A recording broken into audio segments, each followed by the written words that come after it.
Striving for mediocrity in a world of excellence, this is the Chaser Report.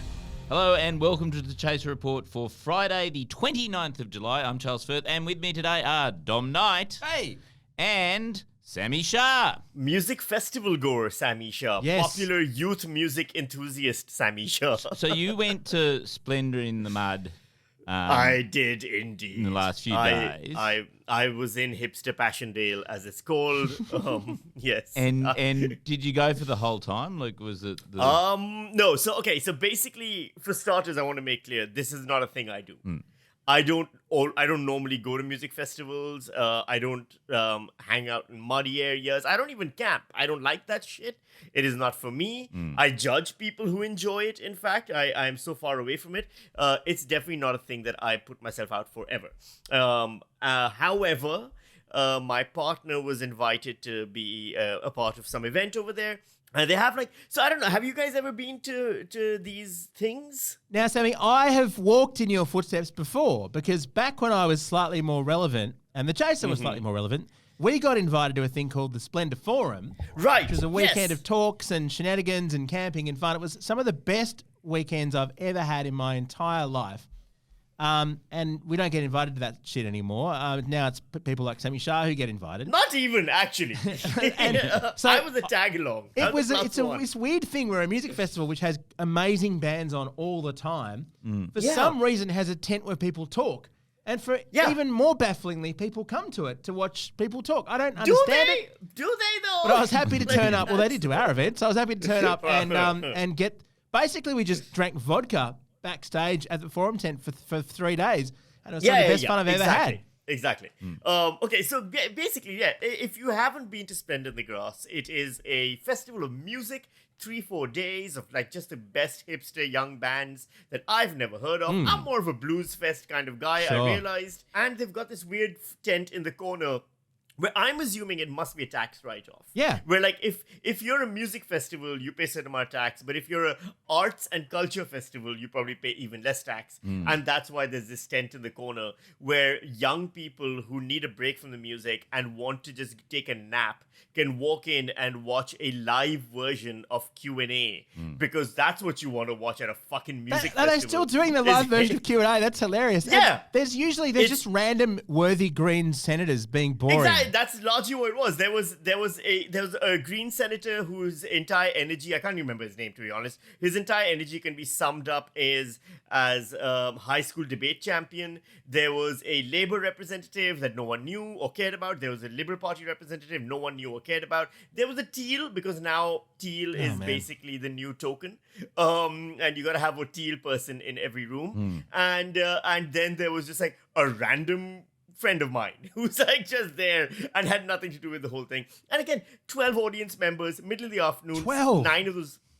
Yeah, at best. 9 of them chewing their own faces off because they were so high at this point after 2 days of just mud and drugs. So it's a weird thing, but it happens. But I don't care. They put us up in a hotel. Yes, for which that. is better than everyone else who went camping there. I got a tent. When I did it, they just gave me a tent. Fuck that. And if there was a tent, I would never have gone. In one for of starters. the years that I did this, because I think I went about 3 years, and I saw Kanye West at Splendour. I saw some incredible artists. I also saw Coldplay. But it was amazing. And then somehow we were in the bill. Of music, yes. I once bought the last pair of gumboots in the whole of Splendour. I had to pay $50 for them. Jesus. They're the best investment I've ever made. And that wasn't nearly as bad as this year, where it was a fucking lake. Okay, so I'm going to break it down for you, right? So firstly, I get told that my partner's going and she's like, you want to come with me? I was like, hells yeah, let's go. I'm not staying in a tent. I don't do that shit. I don't understand people who do that shit. This whole hipster fucking refugee fantasy camp experience that I have no interest in. That's exactly in what it living in a is. tent and shitting in the woods. I have zero interest. It's right? people agreeing with each other at a very, very middle class and privileged event. Right, and I don't want to do it. I don't know if you've ever used a portaloo or a portable toilet. I would rather set myself on fire than go into one of those things. And so I get there, and we're in a hotel, which is great. Freaking nice hotel, really fancy. You go into the reception, and there's all kinds of celebrities there, which is cool. And my partner said, hey, buy gumboots. Everyone said, Michael Hing, comedian and Triple J presenter, contacted me, said, hey, if you're coming, buy gumboots. I was like, sounds good. I don't know what gumboots are because I don't fucking do this. I went and I bought workers' boots. No! Just like, the Oh my type God. that tradies use with lace You bought like steel-toed worker boots. Oh, so dude. here's what they were useless against the mud, but I could kick the shit out of someone if I needed to. All right, is all I basically bought. We arrived there, and then we're just hearing the horror stories, right? Just the video. You've seen the pictures. Yeah. It was genuinely like Fire Festival meets the trenches meets basically World War the First One. World War. Yes, Yeah, exactly. yes. You know, And people dying in the trenches. did people get trench foot or Splendour foot? I don't understand what is wrong with young people. There were people wading waist deep in the mud, like just thick mud, and being like, fuck it, we're here. And then like taking selfies of themselves in mud. It's disgusting. What is, how, Did you how did you big not is it? Like, did you not have a childhood, Sammy? Did I you? did, and you know what we did in my childhood? Fucking stayed indoors where there's no mud. Because guess what? Humanity evolved to get away from that shit. Did our ancestors build buildings for nothing? Did we learn construction techniques for no reason at all? Why did we make shoes in the first place? Everyone keeps going to children of the future. The children are fucked. The children dress poorly, have all kinds of drugs, and then go and wade in the mud and listen to terrible music. They're a fucking disaster. The future of humanity is doomed, in my opinion. Well, I mean, I in my first time going to Splendour, I made two crucial mistakes camping. And I will mention this in case anyone else like me gets invited to a festival, which is amazing, but you're required to camp. It was a bit of a rough thing. The first thing I did was I bought a sleeping bag which said it was like minus 10 degrees. Right. And it was in no way minus 10. It was the most freezing. It was like sleeping under a thin towel, basically. I absolutely froze. For some reason, the nights there are very, very, very cold. Yes. And I froze. But then while I was freezing, I also managed to injure myself while camping, while sleeping. Because what I did was, we were camping on a slope, because they gave me probably the worst campsite in the whole place. It was on a big slope. Which way do you think you should have your bed, your little camp bed, when you're on a slope? Surely, it's perpendicular to the slope Yes, down. your head should be at the high end of the tent. What I did was, Right. I slept sideways and I rolled off in the middle of the night, and I very badly injured my back by thudding down onto the frozen permafrost of the Splendid You site. moron. I know. It was amazingly stupid. Yeah, look, I was limping around the site for the rest of the weekend, trying to avoid cold In play. fairness, Dom, you limp all the time. That's true, I so- do live. But Here's yeah. the crazy thing, though. Did you have the VIP pass, like those performer passes? Yeah. Okay, so I had that, and I know I'm whinging a lot for someone who didn't really Yes. have to live in a tent, who didn't have to go in the mud. Yes. You didn't But- injure yourself camping. I think you killed No, it. You remind me of those CEOs who sleep. Oh, genuinely. The One- CEO sleep yes, out. one- Yeah, that's what this is. one night a year and go, oh, I I- really now know how everyone slums it. Charles, I have never felt more like the 1% in my entire life, all right? So the area where we were, there's just free alcohol. We're just like, you don't have to pay for a bar or anything. It's a little green room area where all the celebrities, like I'm hanging out with Dr. Carl and Costa from Gardening Australia and all of these people. And then there's an entire backstage area which is just for the performers and artists, which is genuinely like, it's dry. There's hard surfaces everywhere. There's a barbecue going. Triple J's got their music tent happening. There's a Mexican restaurant. There's a bar. Like it is. If the people at the festival knew that existed, there would have been riots and Yes. an overthrow. It would have gone from the First World War to the French Revolution, like that. And I would have been the first person with my head cut off because I was complaining the most about mud on my shoes. But it was gross. It was terrible. There's no reason to do this to yourselves. I don't understand why people went. I don't understand why people didn't set it all on fire. And I don't understand why people are like, I want to go back next year. What is wrong with you? Hug someone. Get meaning in your life. The one thing that was cool, I'll say this, is so if you have that little VIP badge thingy, right? It's basically, it's not in VIP, it's just a performer pass. Most people don't look at it too closely. And if you take a shortcut through the woods and end up in the wrong place and notice there's a tent and then there's a little gap under the tent and then crawl in through the gap under the tent, you suddenly find yourself side stage of Angus and Julia Stone performing, and you're you poor thing. maybe 2 meters away from them, and nobody even asks you anything. They all assume you're supposed to be there, and then you watch an entire concert of Angus and Julia Stone, or rather Julia Stone with a cameo by Angus, 10 feet away from her, which was fucking awesome. But also from a security point of view, I'm a brown man with a beard. Like, they should have been more careful. The Chaser Report. Now with extra whispers. Can we just zoom back a bit and Yes, and get please. the sort of, the more political overview of this, which is there an extent to which, now that we've got climate change and everything like that we shouldn't be holding festivals in floodplains in the middle of a La Nina flood event? Well, it's Is funny, that it's funny you something- mentioned that, Charles, because the thing I wanted to bring to the table about this is this hilarious thread that I saw on the weekend. And it's important to bear in mind that, as Sammy said, Splendour is an incredibly kind of worthy festival. Like, all of the packaging is biodegradable. Yes. Everyone's constantly going on about Yes. composting and stuff. It's Yes. full of bar and hippies selling you Yes. eco-friendly donuts, basically. Yes. But And then it's owned. It's owned. The festival is owned. Is this where you're leading? No, I've got a whole other thing, but no, you tell me. And the festival is owned by coal barons.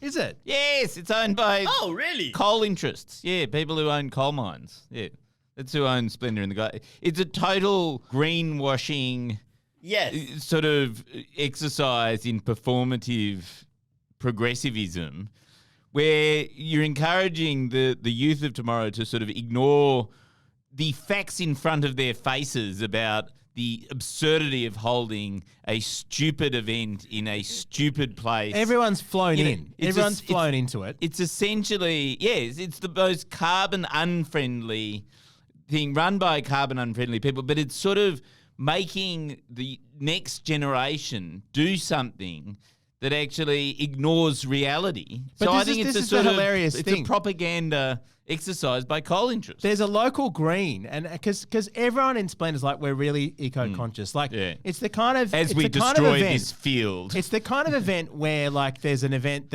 where they invited, one year when I was there, they invited Julian Assange's mother along for an event about changing people's minds, as though it would have any effect at all. People standing in a field in North Byron talking about Julian Assange. But then one of the local Greens posted this thread that did a lot of traction on Twitter over the weekend, saying that she had campaigned very hard against Splendour because it was an eco disaster. It was in a nature reserve that was gazetted. They won in the Land and Environment Court. It's apparently an important wildlife corridor that's really essential and unique. And she says it's the only intact corridor that connects the Gondwana Wollongban ancient deep time forest to the unique subtropical coastal lowlands, etc., etc. The locals hated it, and then they went to the Liberal government and just bulldozed it and got Splendour up. So whenever anyone goes to Splendour, and I loved going to Splendour, they're basically destroying an excellent ecosystem and filling it with hippie fucks. And that's essentially what it is. This is exactly it. So it was genuinely, and you're not wrong, it was an ecological disaster. There are oil spills in the Atlantic, which are less damaging than Splendour in the Grass probably was, given how much fucking plastic and rubbish I saw thrown everywhere. Just people, all the amount of infrastructure brought into the place and then taken out of the place, the overall carbon emissions, those stages that are set up, everything fucking... I refuse to believe everything was green friendly. I want to see some science on that, because what I saw was not good for the environment at all. Meanwhile, I have to fucking use a metal straw every time I want to drink something? Fuck off. Yeah. I didn't destroy the environment. That's I'm Craig's sick and tired fault. of being made feel guilty about it. Everyone at Splendour is really a climate criminal, and Yes. I am the good guy in this. Yes. I don't know what that's. Well, earlier in the week, Sammy, we had David Shoebridge on the podcast, and I'm surprised he wasn't at Splendour, actually. Yeah, well, no, He's the kind of person they get. Yeah, but he had this whole idea that actually they should pass laws against ecocide, right? So and essentially make it known that if you even in the past have committed ecocide, you're going to get it in the neck. And it should be like death penalty level sort of, Look, thing. I've been advocating for assassinations for a long time. Well, don't you think that the first sort of trials again for our new Ecocide idea should be everyone who attended Splendour of the Glass? Well, they did try to kill them all. To be fair, the organisers Yes. pretty much subjected them all to exposure. Yeah. It's a COVID super spreader site, and a lot of them will have caught bacterial infections from wading through mud, I suspect. Oh yeah, absolutely. Yeah, forget COVID. Most people there. Anyway, I'm sure it's a chlamydia and hepatitis like hotspot. And Sammy, all those pictures of like those giant lakes that I saw on social media, was that actual rainwater or was it urine from all the warm beer people consumed and had to piss out while they weren't doing anything? Oh. It's pretty I disgusting. saw many people peeing in the mud, like openly urinating in them. I'm telling It's a you, sewer. everyone It's keeps sewer talking- in the grass. Everyone keeps talking about young, like there's something condescending I've noticed about the way we talk about the youth, right? There's always this thing, especially Gen Xers and stuff, my friends, many of them on social media, they're like, the youth will save us, the youth are amazing, the youth are so intelligent, and the youth are so woke. There's very much a, what's that literary trope? The native savage kind of a thing, you know, like the noble people- savage. The noble savage. Thank you. We very much do the same thing with the youth. They're like, the youth are these amazing people they all identify as they them, and they're all eco-friendly and they're all super understanding. The youth are fucking animals. I saw them just pissing and shitting everywhere in the mud, just absolutely destroying the environment. Also, they can watch Tyler, the Creator. By the way, virulently known violent misogynist Tyler, the fucking Creator, with pretty shit songs, I might add. I heard some of them. They're terrible. Eminem was doing that shit 20 years ago, 25 years ago, and being more original and more listenable at the time. And they're all waving along with their stupid phones and glow sticks like they matter. Fuck that shit. It was a horrific shitfest, and everyone there, I hope, catches gonorrhea. But you know what it is? It's not a festival of the youth, Sammy.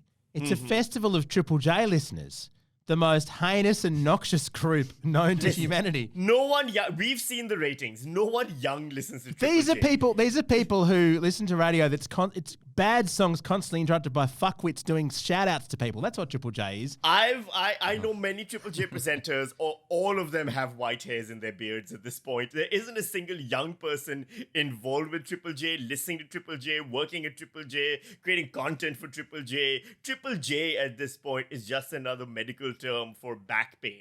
That's it. So the thing that's funniest about this too is that there is an alternative. This is Fixing Everything Week. And what if, let's say we want to have a music festivals, because music festivals are fun. What if you had it in, I don't know, an existing site that had asphalt, not grass, and it was set up for large groups of people to come there on an annual basis and had good public transport. Let's say, I don't know, they had it at like the showground in Sydney, and let's say that they called it, say, the Big Day Out, and that it was exactly the same thing, but not an eco-disaster. Why did we kill the Big Day Out and keep Splendour? Surely Splendour's the one that should have been shot, and the one that actually took place at a purpose-built event where large numbers of people had come in and out by train. Isn't that a much better way to do it? At this point, that's what Mother Nature is saying, right? Nature itself is saying, the planet Earth is saying, we don't want splendor. We don't want this thing. We're trying to do everything we can to get rid of it. And humanity is doing, we're basically, the organizers of Splendor have the same energy as the Saudi king. MBS, who just announced that really stupid new building. Which is I gonna be wanted like to talk about that, actually. A massive mega structure in the middle of the desert that will also be an ecological disaster just out of hubris and arrogance. That is what Splendor in the That's Grass where is. Splendor's going. Splendor's going to the 120-kilometer long skyscraper in Saudi Arabia. Which in the end, like everything else, like the Saudi construction will be a whole lot of Western consultants paid a whole lot of extra money that they don't need, a whole lot of people from South Asia, Indians, Pakistanis, Bangladeshis, used as slave labor and killed in the construction of a thing that in the end will lie empty except for the old billionaire who has a yacht there for a few days, basically. Okay, so let's just to summarize, we as a panel, we despise Splendour. We hate it. We're never going back there. I despise all things outdoors. Let me be clear. It's not specific to Splendour. I don't like the outdoors. I don't like But nature. hang on a I'm sec. against it. But it seems as though your position is, Splendour sucks, but Blues Fest is awesome. No. The lineup at Blues Fest is awesome. But I will happily go to Blues Fest if there's a hotel nearby, if I can drive up, stand on solid ground, put my hands in my pockets and rock gently back and forth to Dave Matthews Band, and then drive back home again. So you like That is old my person vibe. music festivals. Sammy, you're sounding like you're doing an audition to become a Triple J host. You're sounding you're that old. I don't have enough arthritis to qualify yet. Excellent. Our gear is from Rode Microphones, and we're part of the Acast Creator Network. And Splendour, we're very happy to do this event at the Splendour Forum next year. I think it'll be really fun. I'll pitch it. I'd know the organiser still probably. I'll pitch it to her. Okay.